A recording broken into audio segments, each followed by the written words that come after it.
Hello. Of course, the minute I start this, my brain goes blank. Sad thing is, if you leave me to my own devices, my favorite discussion topic as of late has been giant chocolate Toblerone bars.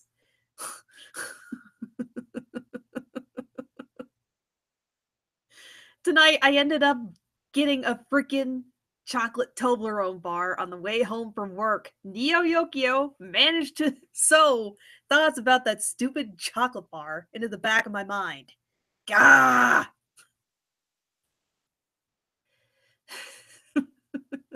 Actually, it's not a half bad candy bar. Just $3 for a freaking candy bar. If you're going to spend anywhere near that much, one of the better ones I found recently is Oreo's newest venture with the chocolate bar. It's chocolate with like some Oreo bits and stuff in it. It's great. Also, in regards to Cuphead, I'm waiting to play this until the weekend when I have more time to actually sit down and play it. I want to make sure I actually get work done. I want to make sure I actually get up and head out for work.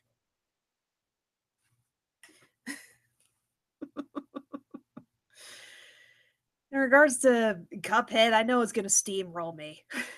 I'm prop my gaming skills are probably on par with the game journalist that couldn't get past the freaking tutorial. I'm that bad. So you saying Bon Voyage, you saying you're better at it than I am? You're right. Most people would be, but I'm hell bent on trying this game anyway.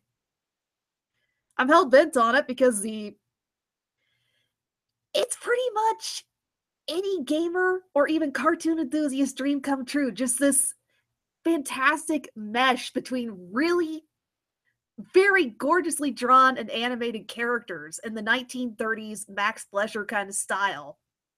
And you get to play as one of these characters in this really cartoony world. I am thrilled by the idea of trying this out.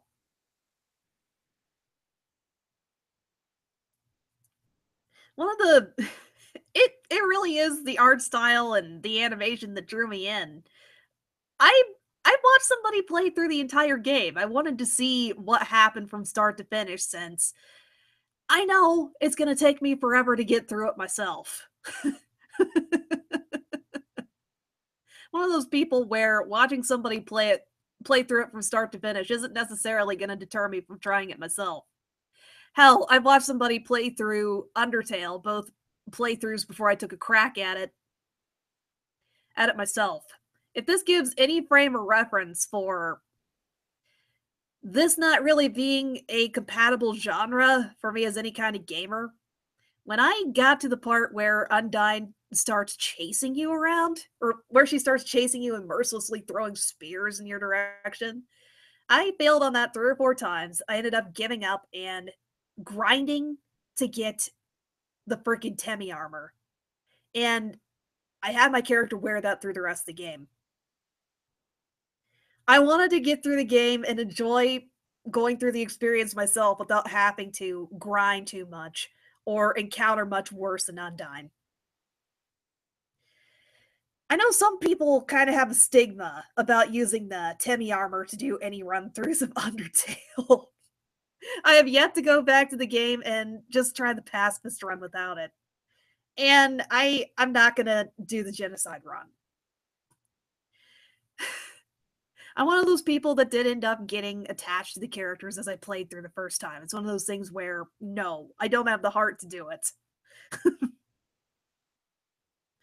Moving on to a different discussion.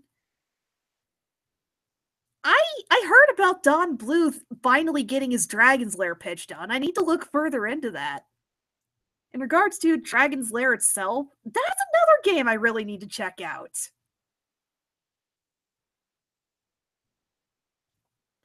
Just kind of thinking of what would be the best system to check out Don Bluth's Dragon's Lair on. I imagine that one's probably going to get me throwing the controller in frustration several times too. Thinking about hand drawn animated games, yeah, I can't believe that got kicked in the back of my mind. I remember looking up several different things about it. Definitely an interesting venture. If anything, I'd say that Cuphead is a modern day variant of this is how you make a hand drawn animated game, or include hand drawn animation or character designs and such, and do so in an interesting and well executed respect. Imagine if Dragon's Lair, imagine if they did a reboot of Dragon's Lair now with the same team that worked on Cuphead.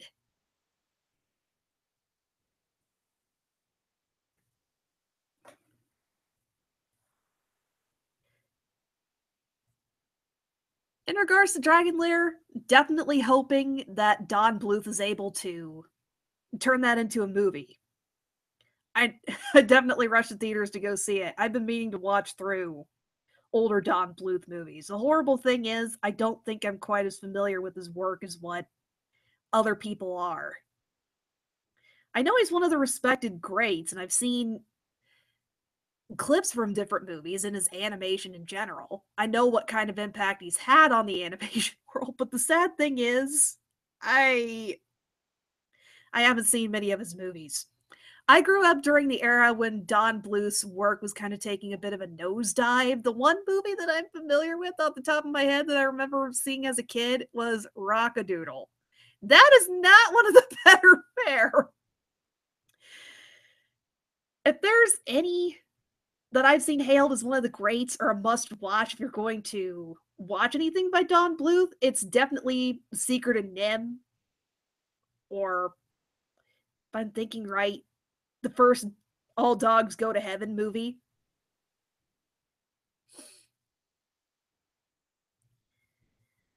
In regards to how Cuphead was programmed, that's a good question. Definitely gonna have to look that up myself. Hmm. If I find an article about that, I'm definitely forwarding it to my boyfriend. He's a programming nerd. He's a programming nerd. He yammers about Linux and stuff all the time. I'm probably gonna get an earful about that for bringing it up on the stream.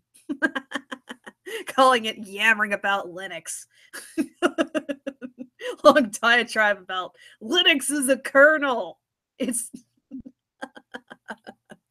something like that. I'm just babbling now. South Park Stick of Truth. That's another example of something that started out as an animated production and translated or ended up becoming a game.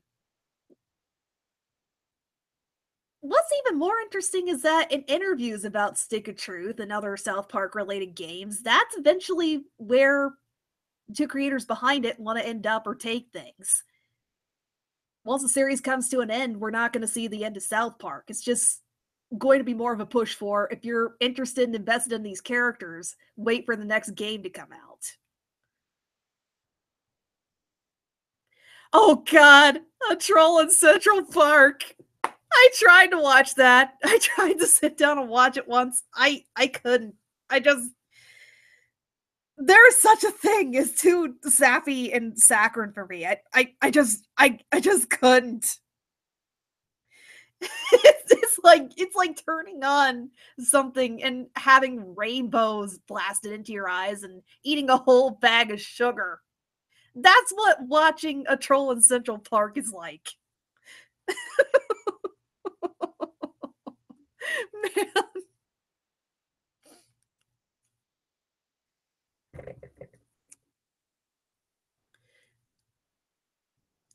Land Before Time. Oh, definitely. I think I have the right scene coming to mind. If I remember right, yeah, that was pretty heavy and dramatic for what you generally expect from a general audience's movie. Hmm.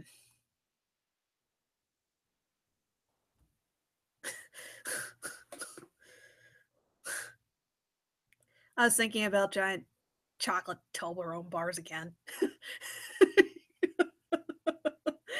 I can't express how much I love that dumbass anime on Netflix. I I can't get enough of it. I love Jaden Smith's bad performance. I love the horrible hackneyed writing.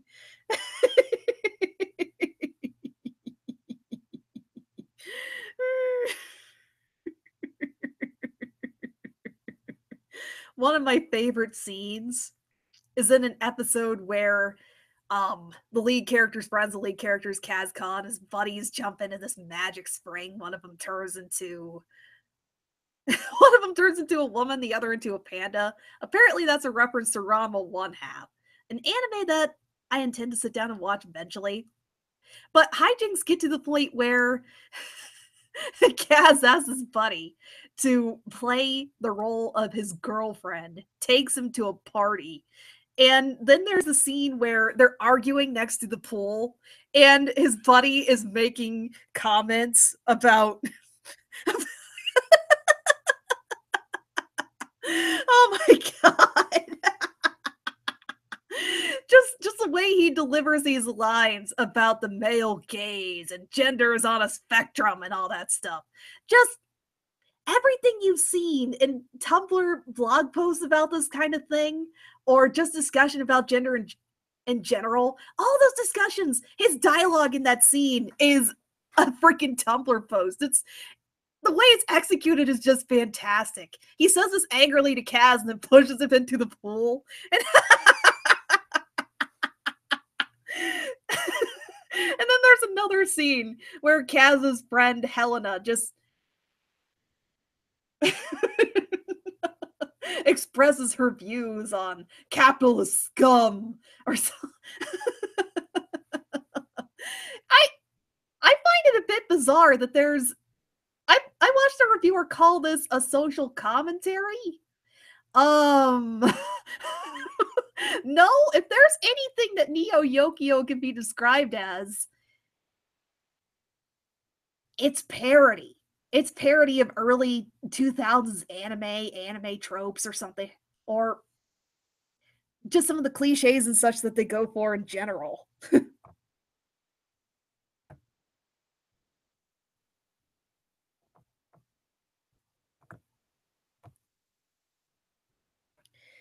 Okay, give me a second. Looking at work crap on my phone. Taking care of something real quick. Okay.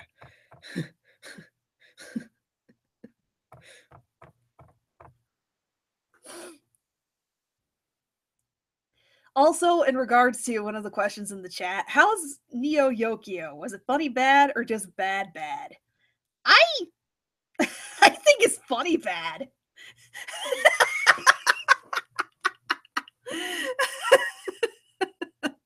The first couple of episodes, I was laughing at every other freaking scene because of how ridiculously executed it was. Another one of my favorite scenes in the first couple of episodes. In the second episode, they introduce this blue-haired gal who has an opera singer voice. But as soon as she sits down and starts talking, she has this really strong, prominent Southern drawl. And the minute she started talking, I bust up laughing. I enjoyed this ridiculous anime so much. I had to pause several different times while watching just just just to laugh for just to laugh before I could continue with it. That's how much I enjoyed this. That's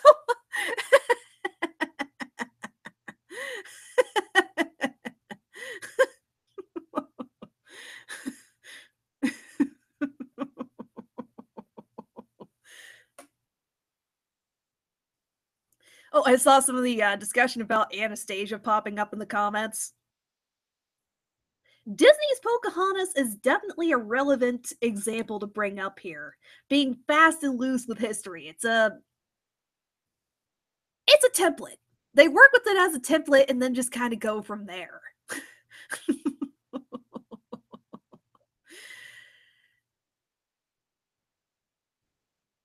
What I find the most interesting or kind of funny about Anastasia is that they take Rasputin, who really was a scumbag in real life, and they turn him into the most over the top cliched cartoon villain you could get. Oh, I think there's another talking about animated movies that are loosely based on historical events. There's oh yeah, The King and I. I haven't watched that, but there's a Nostalgia Critic review where he describes it as the WB made an animated interpretation of a play that's based on a lady's writings about her experiences. And there's already a whole bunch of cloud and bias in the play itself, but it gets further down in the murk when you look at the animated adaptation, The King and I. Someday I should watch through both the play and the animated series and read what the actual historical reference would be. It'd be kind of fun playing connect the dots and seeing what one did that the other didn't, just how far down the rabbit hole it goes.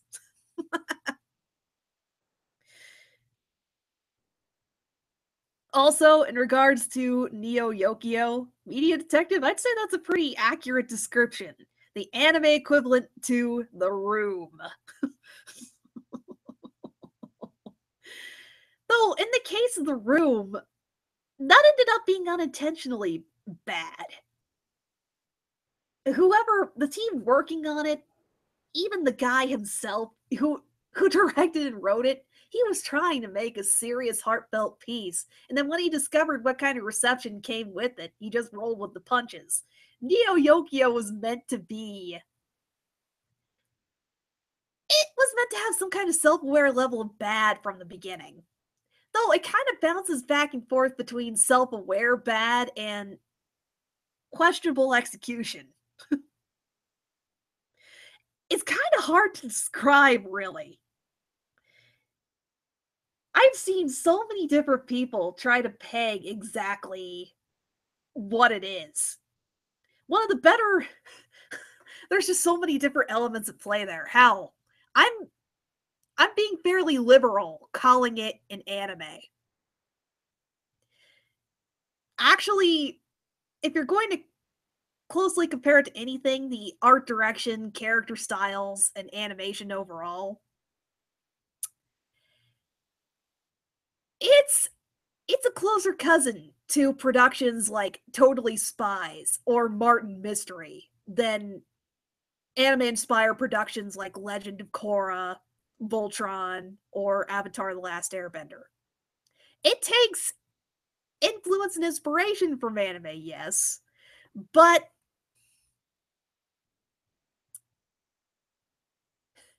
it does. Yeah, kind of trying to think of the best way to describe this. Yeah, yeah, Totally Spies or Martin Mystery would be the best points of compare and contrast.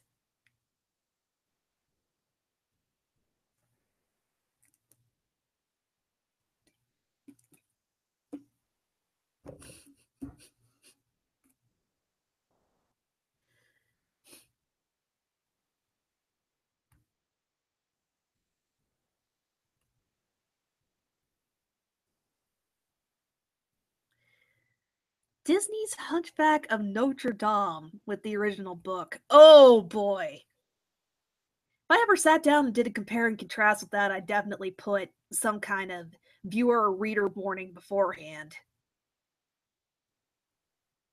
Oh god, why were you watching that? I'll admit that I actively sit down and watch crap. I go out of my way to look up crappy programming. But something like that, no. That's something I avoid like the plague. I like something that's entertainingly bad. Like unintentionally bad. Not something just when it comes to shows like that, I've seen several reviews or takes on it. Pretty much got the general gist. Ugh, anime where they entertain the idea of incest or borderline incest or whatever. Ugh, God no. God, just no. If someone's into that, great. I want nothing to do with it.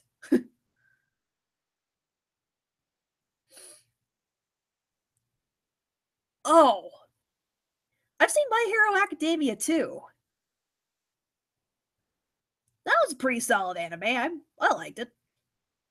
Surprisingly, it really picks up in season two, but I think a lot of that has to do with they started fleshing out more of the side characters more. You got to see more about them, what they're doing.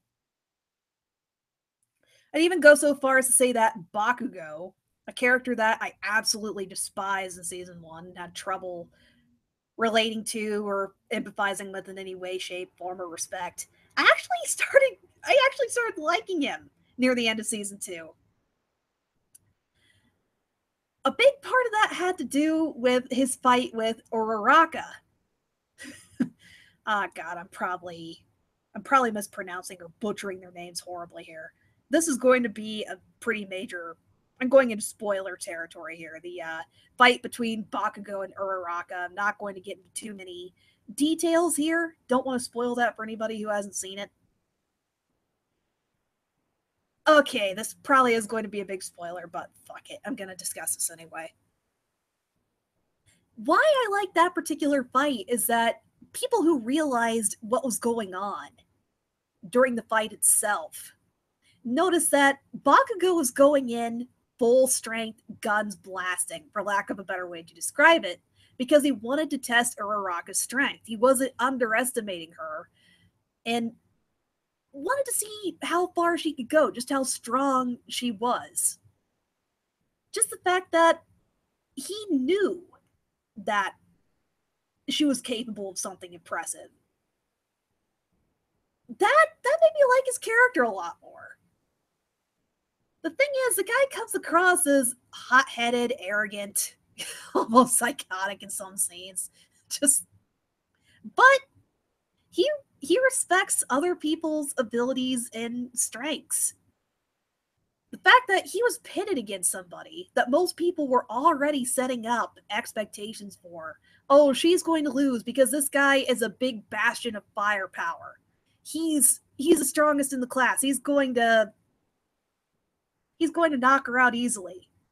He could have easily been he could have easily played into those and been that kind of character, but no.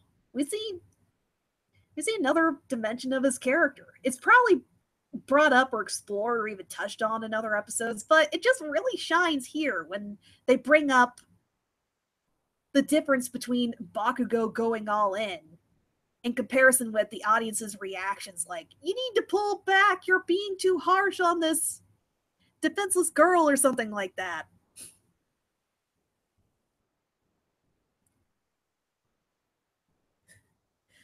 Actually, Pierce Teenage Vegeta is a pretty accurate description for Bakugo.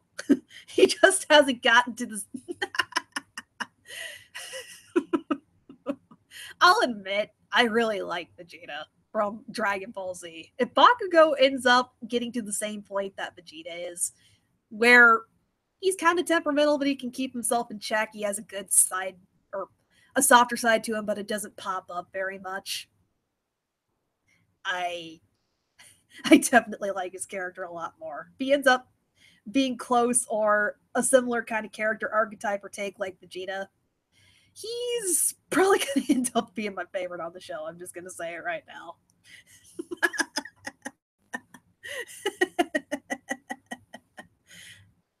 don't know what it is. I have some odd favorites when it comes to some shows or anime. Or not necessarily odd, just nah, I'd say it's pretty stereotypical considering those shows. Like Soul Eater, my favorite is Soul. Hunter x Hunter ended up getting to the point where Kilo is my favorite because he's a snarky little shit. Dragon Ball Z out of the entire cast, yeah, I'd say Vegeta is the closest to being my favorite, aside from Whis and Lord Beerus.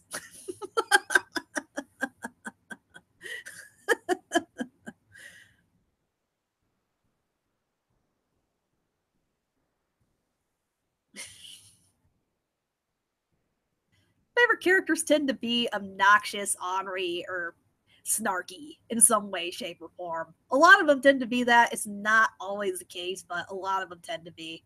Think of some of my other favorites from cartoons or animation in general. OKKO, my favorite, is Rad because of how obnoxious and snarky he gets. No, just the fact that he's obnoxious and ornery. It's kind of weird that I like him over Enid. I'm not quite sure why. I like both of them, but I just like Rad a little bit more.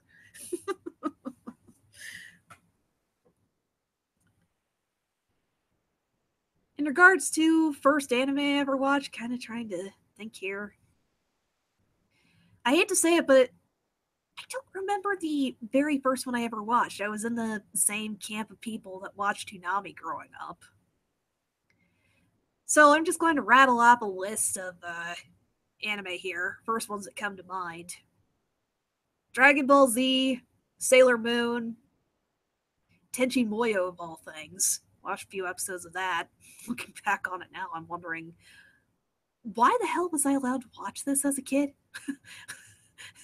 Saw a couple of episodes of Yu Yu Hakusho, if I remember right. Not enough to remember what the series was about, unfortunately.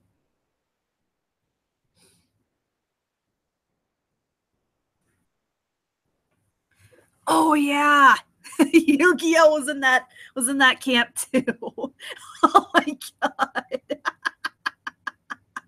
I hate to say it, but I'm kind of tentative to go back or go and watch Yu-Gi-Oh now, or watch it in the form it was meant to be presented in, like Japanese with subtitles or a redone English dub.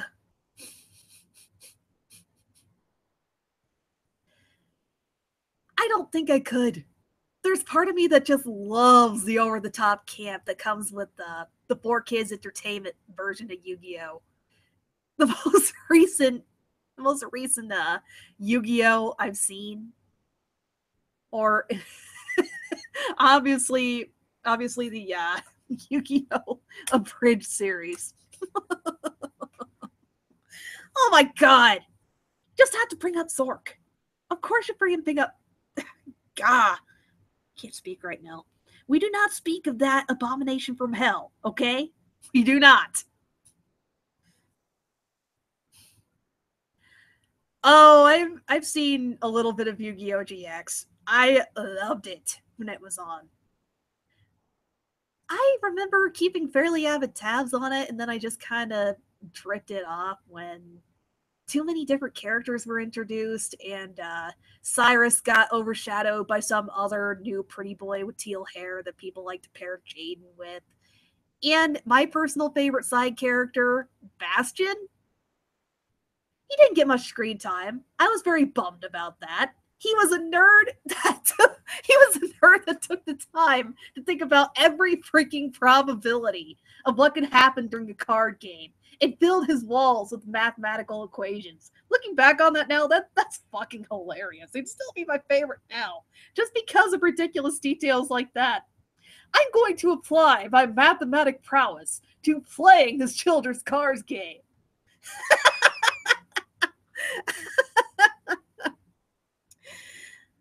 I'm going to admit something incredibly embarrassing. Bastion was probably the first thing I had that was close to being a husbando.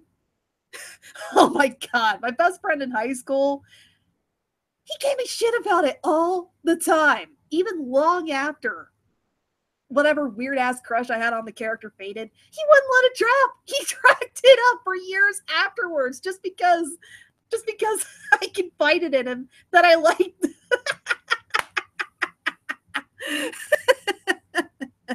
Oh my god.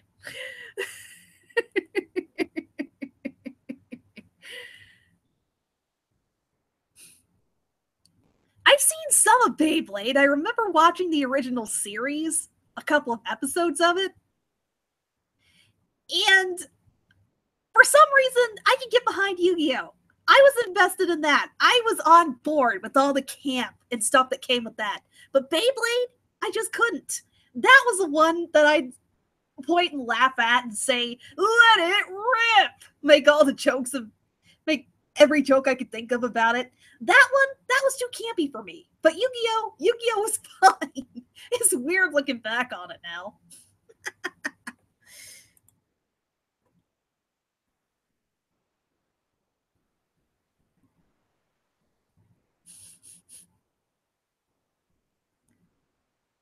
Ghost stories. I think one of my buddies brought that up. Pretty sure Eric and Bacon brought that up one time. Just for some context here, those are the guys Eric's the host of Talking Rainbows, Talking Puppies. We do podcasts and stuff every so often, and then bullshit after. I think they brought up ghost stories one time. Of course, Eric would bring that up. He is such a he's such a nerd for anime dubs and stuff, or anime dubbing. I'm gonna stop right there. Being so mean. But then again, I pretty much call everybody a nerd.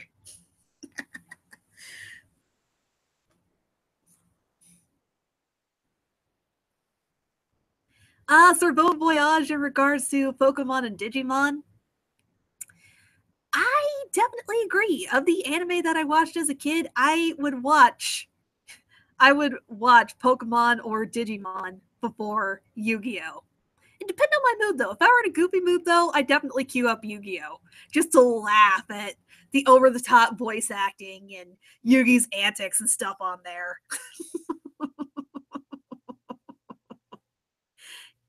Yes, indeed, I'm a nerd. That's why it's so much fun to call other people nerds.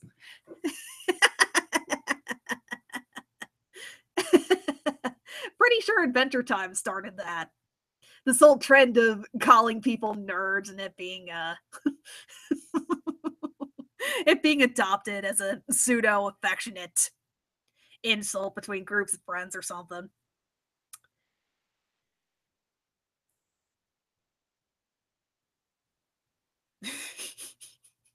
Favorite abridged series? Sword Art Online, the abridged series. Hands down.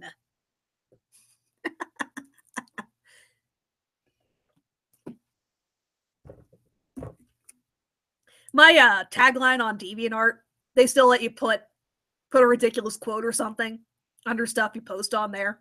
It's a quote from the Sword Art Online abridged series. Favorite quote from the entire thing.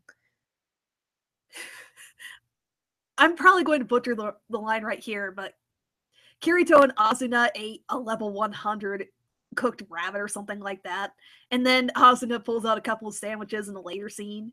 And as soon as Kirito takes a bite into it, he's like, "Oh my god, it tastes like shit. We have flowers Algernon our taste buds."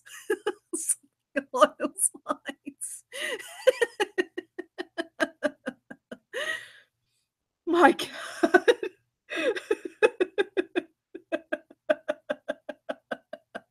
What makes it even better is if you've read the book Flowers for Algernon. It's freaking depressing.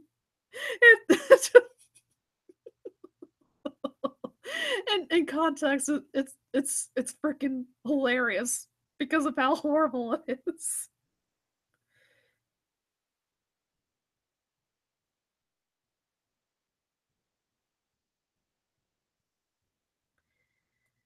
Um, Sir Bon Voyage. I'm kind of lost here. What you're describing is pretty much a problem across the board with any given piece of media. Yeah, there's a mob of people that swarm around it. You have your half decent people that just want to sit there and enjoy it, and then the people who inevitably ruin everything.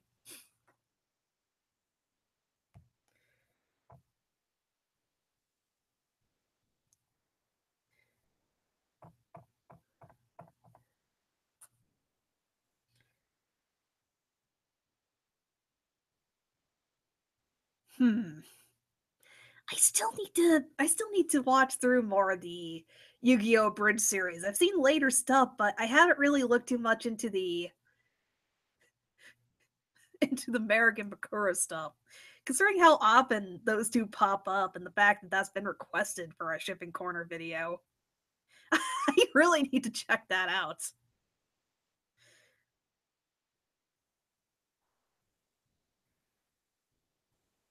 What? Sir Bon Voyage, where I'm confused is where did this tangent and conversation pop up? That's what I'm not getting here. Oh god, Linkara did an abridged series?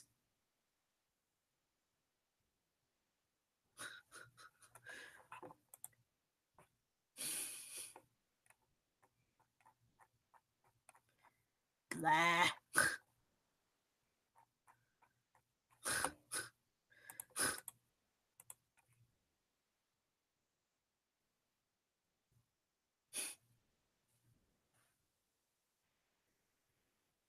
Mm.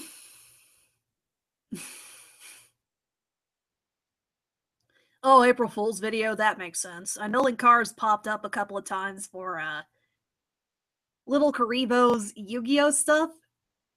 I remember for a while he belted out card games on motorcycles in a couple of videos or something like that. I'll admit I haven't really kept tabs on the guy in a while.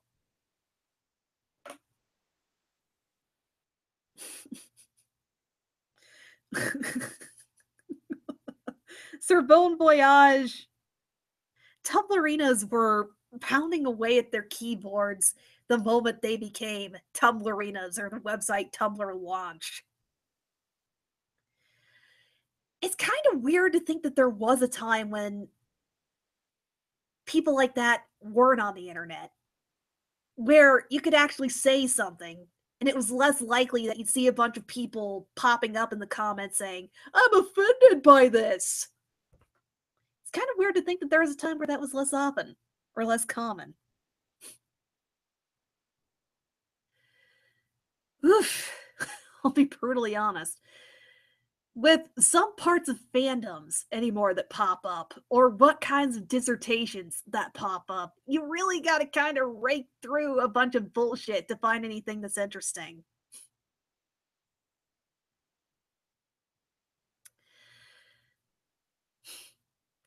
Okay, as a broad example here, if you look up anything for Steven Universe, that one's a given or an obvious one.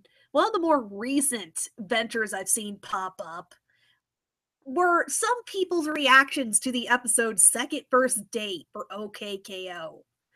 I haven't dug too much into that specific topic since, quite frankly, don't want to touch it with a 39.5 foot pole. People freaking out about a cartoon character's sexual orientation. My God! There, thankfully, I didn't see too many people getting too wound up about this, but I remember seeing a video, somebody's vlog, where they describe second first date as trying to remember what terminology they used. Like oh yeah, now I remember. Compulsory heteronormality or something like that. Ah, jeez.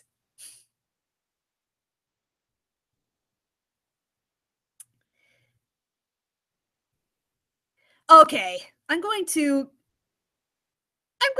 give some context for what I'm talking about here. I'm probably going to regret opening up this can of worms.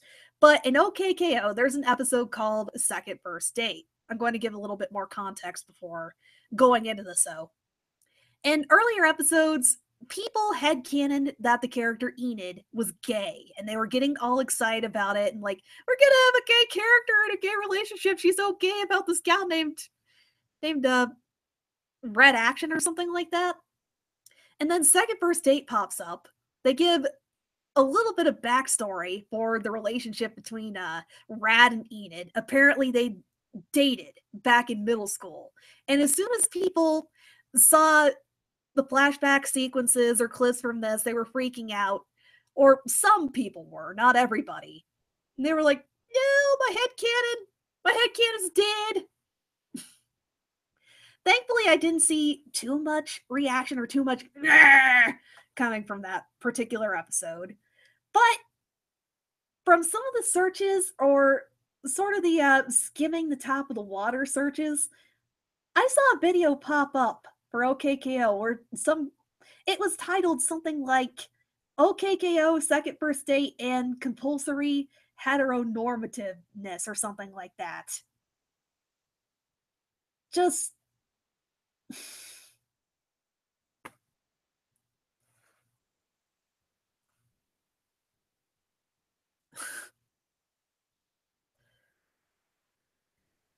okay. Setting up the stage for that, apparently the complaint was that, oh, Rad and Enid are the main guy and gal in the show. Having them end up romantically involved squanders representation or some crap like that.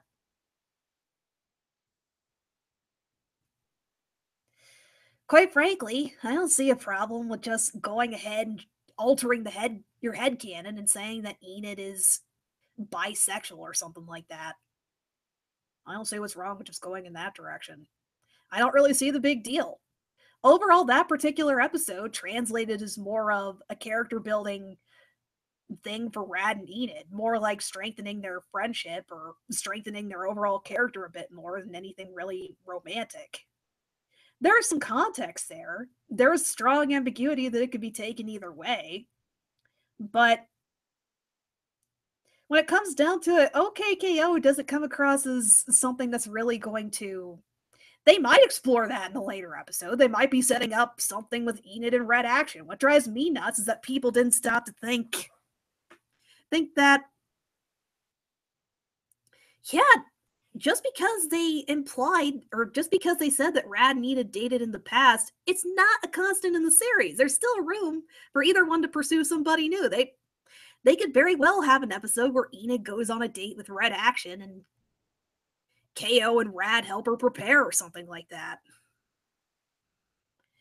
I don't really see second first date as something that quashes that particular possibility.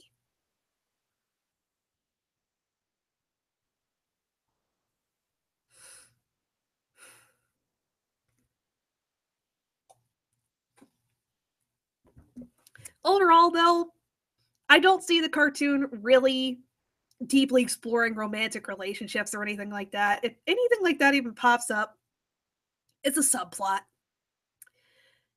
The show's supposed to be just a lighthearted, fun, over the top cartoon. Hell, I'd even say it's my favorite on air right now. Because of that, I'll even go so far as saying that some people have been debating whether or not they like OKKO or Steven Universe more. I'm gonna come right out and say it. I like OKKO just a little bit more, but I've always kind of preferred goofier, lighthearted cartoons. Don't get me wrong. I still absolutely love Steven Universe, waiting impatiently for the next episode. Just I like the kind of overall I like the spirit that OKKO goes for. I'm pretty sure somebody in the comments before described it as the newest incarnation of Mucha Lucha. I can see it. That probably explained a lot as to why I was so drawn towards it. I like that kind of show. I like lighthearted, over the top, fun, goofy shows. And there's a little bit more. they do they do look at some character writing and there's some character development and stuff. It's not a major part of the show, but there's some in there.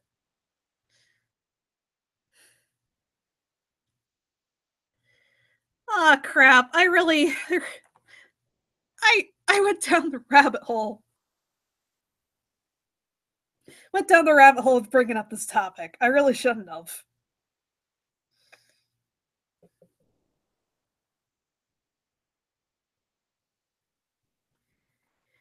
The biggest thing I wanted to get across was I'm a nerd that likes to overanalyze and look at cartoons. I'm even okay with people coming up with headcanons about certain traits or characteristics that people think cartoon characters might have. Like in the case of someone saying, I think Enid's gay, I'm perfectly okay with stuff like that. It's just when somebody crosses the line and takes it too seriously. Like if somebody has a different interpretation of the character or a different headcanon, or even a ship that doesn't line up with their vision of how this character works, they get personally offended or angry about it. That's something that I don't get.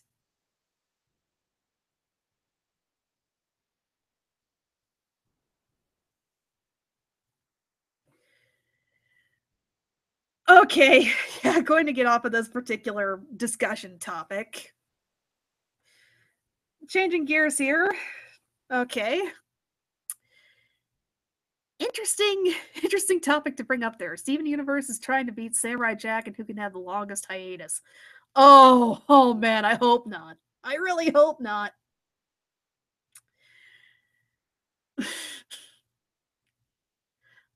I'm really excited about Lars and the Stars.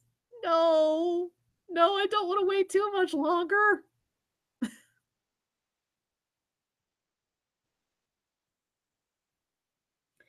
And Ruby, I tried watching the first couple of episodes of Volume 4, and I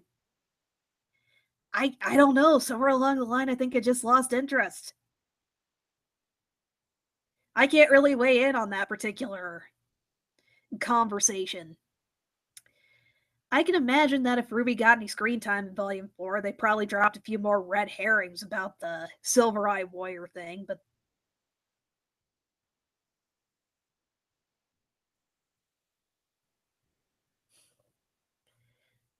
I don't know. Ruby is a mixed bag discussion for me.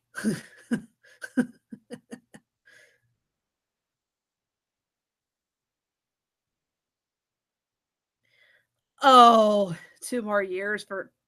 No, no, don't even joke about that, man. Just no.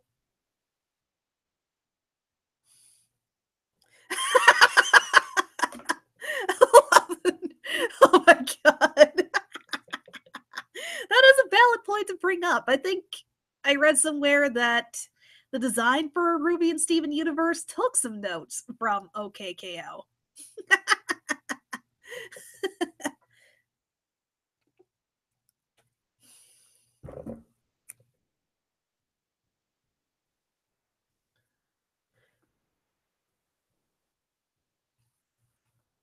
In regards to Dragon Ball Z, though, Dragon Ball has always been this mammoth presence in pop culture. Goku is Mickey Mouse to Japan, for lack of a better way to describe it. Of course, if if they got Akira Toriyama on board to bring Dragon Ball back and get it up and running again, of course it's going to come back from its hiatus and blow up, and there's going to be a bunch of people that follow and keep tabs on it. It's comparing apples to oranges to bring up what kind of hiatus Samurai Jack went through when compared to Dragon Ball. In regards to Samurai Jack, it was pretty much in development limbo. You could say that it was a cult classic or even had a cult following, or people who really wanted a follow up, but there was never any guarantee that Jack was going to come back to TV or that Gendy Tartakovsky would pick up the project again.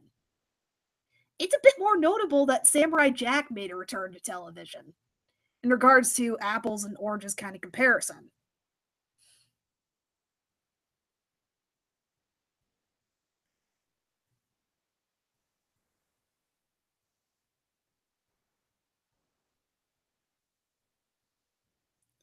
Uh, one, in regards to Star defeating Toppy, she did.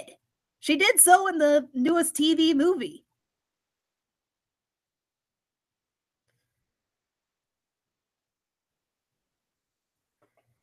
Season 6 of Teen Titans. Ugh, the way things are going, I hate to say it, but as the years have gone on, discussion about Teen Titans Go shelved for this particular point right here. In 2010, we ended up getting productions like Young Justice. To be brutally honest, if it came down to choosing between Teen Titans Season 6 and Young Justice, I'd pick Young Justice. That was a spiritual successor. I'd even go so far as to say that the character writing, development, action scenes, everything in that series was a bit stronger. and really the evolution of where Teen Titans started out in regards to theme, tone, and overall goal for a superhero series.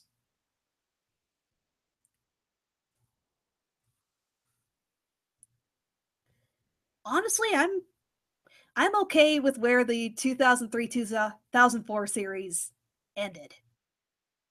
All things considered, I'm okay with it staying where it is right now. Just waiting for Go to run its course. They've passed the 100 episode mark. They're getting the freaking theatrical release movie. They're going to start losing steam sometime soon here. There's only so much longer that that particular cartoon can continue.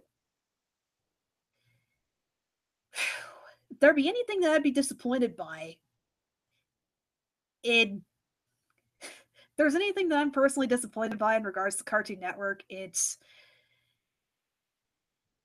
the idea that's up in the air of whether or not they'd ever bring back another block like the DC animated series and such. Have more superhero cartoons or action oriented shows. I think in that particular realm, you're better off looking at Netflix.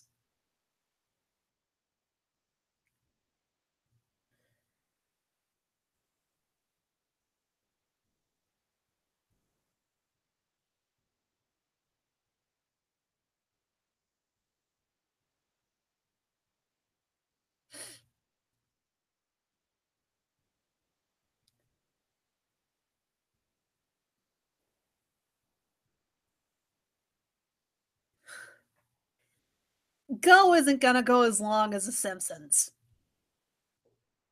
My bet is that after the TV movie might continue Steam for about another year or so, but it's gonna take a nosedive and get canned eventually. There's only so far that Cartoon Network can continue pumping success out of it. It hasn't, when it comes down to it, one of the closest compare and contrast that you can bring up for where Go is in regards to scheduling blocks, merchandising, and such is SpongeBob from Nickelodeon. The key difference is that SpongeBob managed to carve out a really big cultural presence. He's very iconic. I'd even go so far as to say he's a couple of steps lower from Mickey Mouse in regards to how recognizable and beloved the character is. I don't think Go has that kind of brand recognition or presence. It's strong right now, but I'm pretty sure it's going to be one of those franchises that loses steam and just putters out. I'd be surprised if I'd be more surprised if it did end up. Yeah, I'd be a lot more surprised if it ended up going too much longer than what it has right now. Actually, I'd be surprised if the theatrical movie was anything other than just a limited release in certain theaters. Like, if it got as far as you could go to pretty much any movie theater, stroll in and see it as easily as you could a big budget Disney production or something like that, I'd be a lot more surprised if it got that far. I don't think it's going to.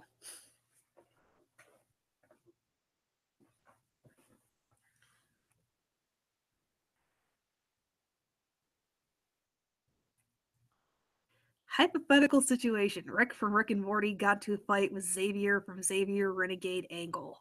Who would win if it took place in Super Jail? Unfortunately, I can't answer that since I haven't seen Renegade Angle or Super Jail. I haven't seen the Magic School Bus reboot. I don't really have much interest in checking it out. Oh, if Teen Titans Go ended with that, that'd be fantastic. Just for Teen Titans Go is just some big ultra nightmare hallucination by Slade to torture the Titans. That'd be great.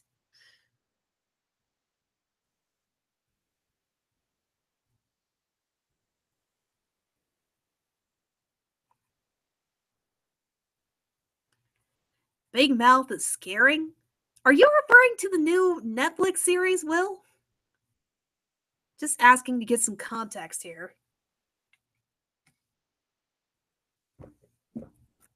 In regards to that particular cartoon, I tried to check it out earlier today. I did not get past the first couple of minutes. I'm not a big fan of the art style. I was willing to overlook that. I was even willing to entertain the premise they're going for. Like, dive into it and think, okay, they're billing this as a cartoon that tackles the idea of preteens and teenagers going through puberty. Let's see how they handle it. First couple of minutes in, their introduction to the characters in the series, trying to sell you on watching further, is a kid sitting in sex ed class. They're talking about ovaries. Kid sitting there, and this weird imaginary friend or some weird ass anthropomorphic lion thing shows up. And he's telling the kid, we need to go to the bathroom and jerk off.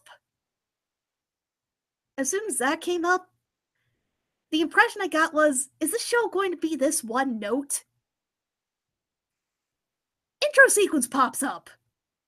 Several different references to puberty, and I think even a theme song that talks about they're going through puberty. This is their experiences going through puberty. Da da da da da. Yep, it's gonna be that one note. I'm done. I am so done. Big Mouth is a Netflix original cartoon that covers a topic of preteens and teenagers going through puberty. That's as much as I can tell you. I tried watching the first 2 or 3 minutes of the show. It didn't show anything beyond that.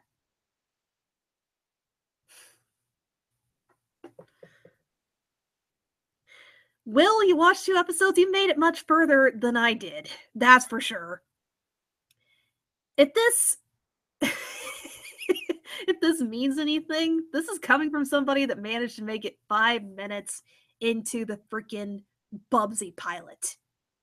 And I've watched the entirety of the animated Titanic's sequel, Tentacolino.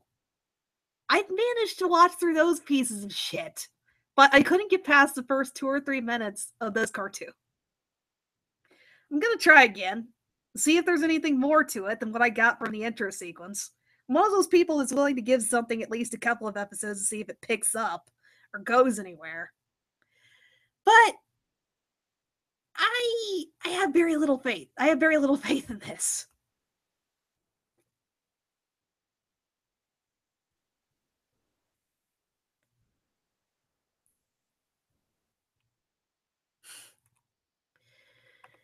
Oh, oh, fantastic.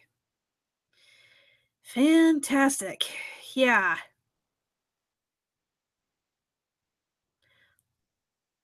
Also, cartoon critic in regards to troll hunters, I actually disagree with that. I'd actually say it's a pretty fun, entertaining series. I honestly like the first season. I'm curious to see where it goes.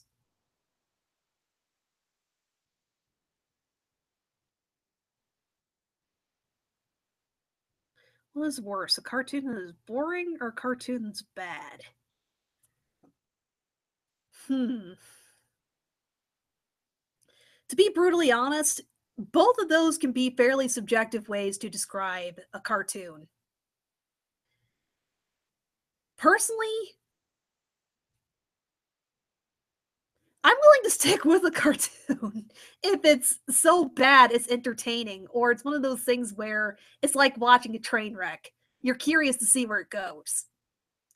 I've sat through episodes of Breadwinners because I've been fascinated by by how ridiculous and it's not the worst series out there, but it's not the best either. Have the same kind of thing with watching episodes of Fanboy and Chum Chum. I actually enjoy both series to a certain degree because there's entertainingly bad things about them, and sometimes there's a nugget of something interesting. They do something that's kind of funny, kind of entertaining, kind of clever, but those are few and far between. If I watch either one of those cartoons, it's because I'm in for the ride if it's so bad it's entertaining. In regards to boring cartoons, trying to think of, I'm going to go ahead and say it's worse if a cartoon is boring. Because in that case, you don't even have any reason to continue watching. It means that the cartoon doesn't have any hook or substance, or the premise doesn't resonate or grip you in or hook you in enough that you're willing to watch through the entire episode or willing to see where the series goes beyond that point. It means it's dry. There's something, there's a bit more that could be done with it, but there wasn't.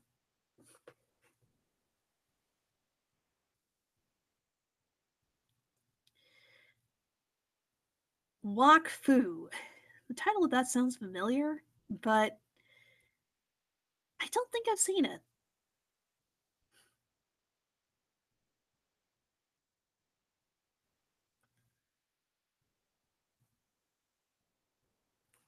What do you think of Cuphead? Oh, I started off this stream talking about it.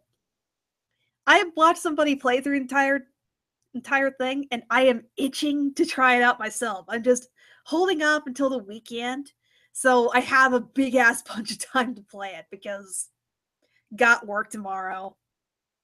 Don't want to stay up too late and fairly groggy and stuff at work, just that kind of thing. I want to make sure that I have a bunch of time to play it. Because I have a sneaking suspicion that once I get far enough into the game, I'm not going to want to put it down. In regards to actually playing through the game itself, I don't really have any comments on it quite yet. I can only comment as somebody who's watched snippets of somebody else playing it. I love how detailed and gorgeous the artwork is, how strictly or how much they adhere to the 1930s style in their Max Fleischer and old Disney cartoon inspirations. I love the artwork in there, how creative all the boss and level designs are. And I am really curious about just how difficult the game is. Watching somebody else play through it, I get the impression that it is one of those you play the level first to for the whole approach of see what sticks. Play through it and then see what sticks. But after you played through it a couple of times, if you memorize certain patterns or certain quirks about bosses and some of the minions and such that are floating around, you should be able to get through it. There are certain patterns that they go for, certain things that they repeat and do. If you figure out how to do a set of effects and time them just right, you'll get through the level. Somebody running through the level and doing so successfully, the battles are 2 to 3 minutes. That's once you've gotten everything and get through it.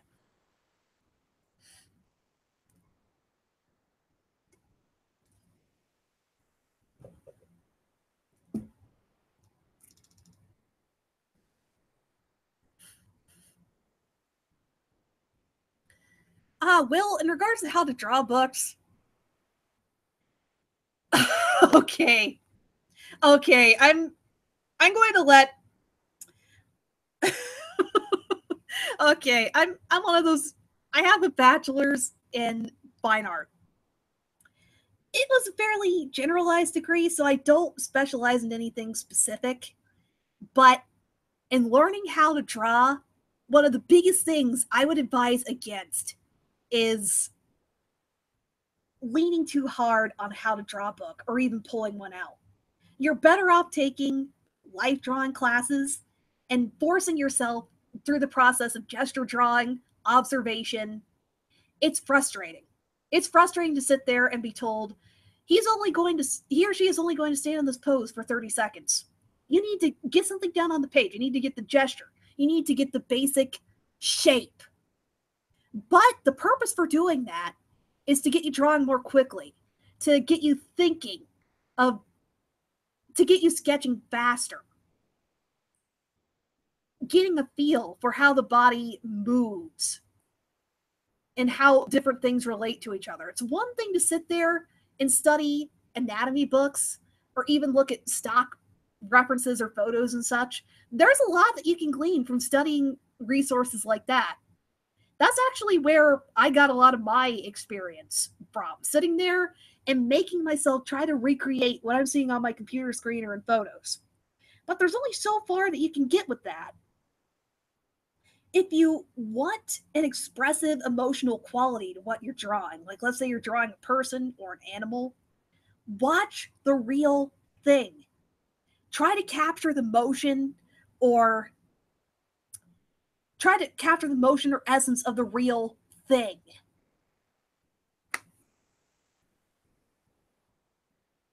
How to draw books, the first thing that comes to mind there is crap like how to draw in a manga style. No. Now, for the record, there are a lot of decent, excuse me, there is such a thing as a decent how to draw book. I'm just tentative about it because everybody learns how to draw in a different way.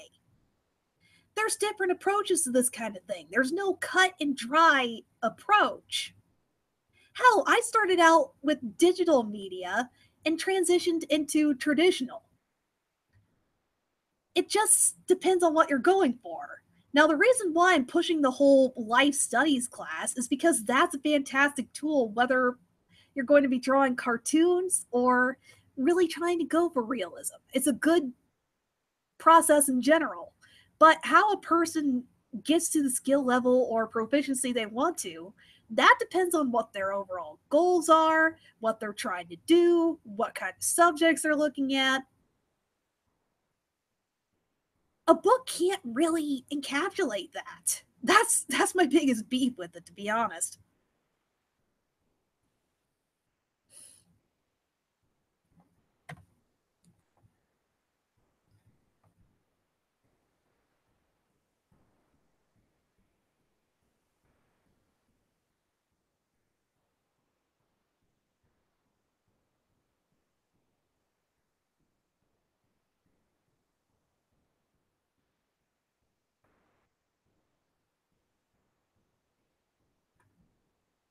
Huh.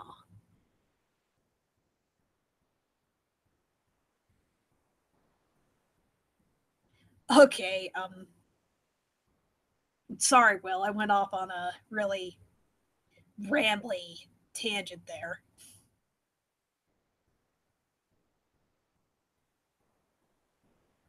I guess if anything, the biggest point I wanted to get across was don't use the book as a crutch or don't just do that. Don't take it as a one-on-one tool. But just using it as a reference or just going through it to get a yeah, just using it as a general reference or pulling things from it. Nothing wrong with that.